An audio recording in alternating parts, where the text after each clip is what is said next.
بعض نگاہیں بڑی خطرناک ہے، آدمی نام نہیں لے سکتے، بری بات ہے۔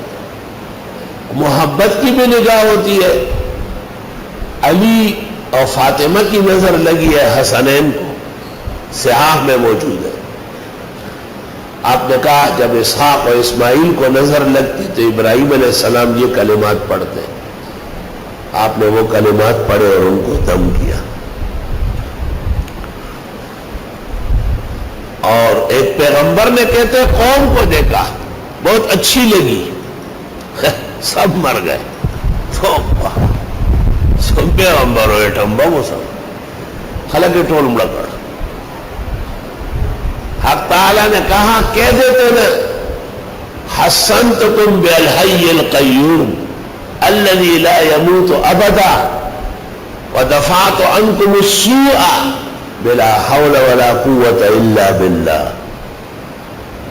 کوئی اچھا لگے، خوبصورت، زیادہ طاقتور، تو آپ یہ کلمات پڑھ لیں، اللہ تعالیٰ اس کو نظر سے بچائے گا۔ اور حسنین ایک دفعہ رسول اکرم صلی اللہ علیہ وسلم تشریف لائے، حسن بھی اپنے بستر پہ لیٹا تھا، حسین بھی، اور ایسے لگتے تھے جیسے جان نکلی، بالکل چمڑے پڑے ہوئے۔ حضرت علی و فاطمہ دونوں بیٹھے ہوئے رو رہے تھے۔ آپ نے پوچھا کیا ہوا؟ کہا کھیلتے ہوئے آئے اور پلنگ پہ لیٹ گئے، اب ہل نہیں رہے۔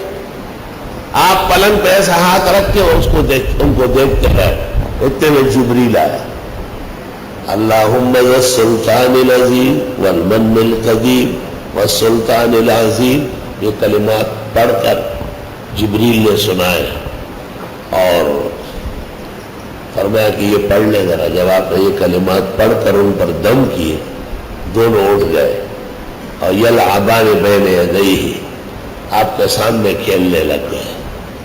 کہتے ہیں معاویہ رضی اللہ عنہ کو پتہ چلا تھا کہ دمشق کے اندر ایسے نظر باز ہے کہ لوگوں کو مار رہے ہیں، جو ان کو پیسے نہ دے اس کے راستے میں کھڑے ہو کے اور ٹکانے لگا دیتے ہیں۔ ان میں یہ کتنا خوبصورت ہے، کیسا اچھا ہے، ختم۔ تو حضرت معاویہ نے فوج کو حکم دے دیا، پولیس کو، کہ پکڑو انہیں۔ ان کو پکڑ لیا، جیل میں بند کیا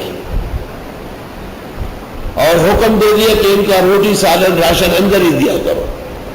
فتاوی عالمگیری میں لکھا ہے کہ بادشاہ ایسے لوگوں کو گرفتار کر سکتا ہے۔ ایک آدمی کا نقصان بہتر ہے کہ سارے لوگ ڈوب جائیں۔ ایک دن فجر کے بعد وہ سارے قطار بنا کے کھڑے ہو گئے اور وہ جیل خانے کو دیکھنے لگے، وہی کتنے زبردست جیل خانہ ہے، کڑک کڑک کڑک، وہ لکڑیاں ٹوٹ گئی، وہ سارے بھاگ گئے۔ حضرت معاویہ کو پتہ چلا، آپ نے اجلاس بلایا وزراء کا، فیصلہ ہوا کہ سیمنٹ سریہ ڈال کر بنائیں گے۔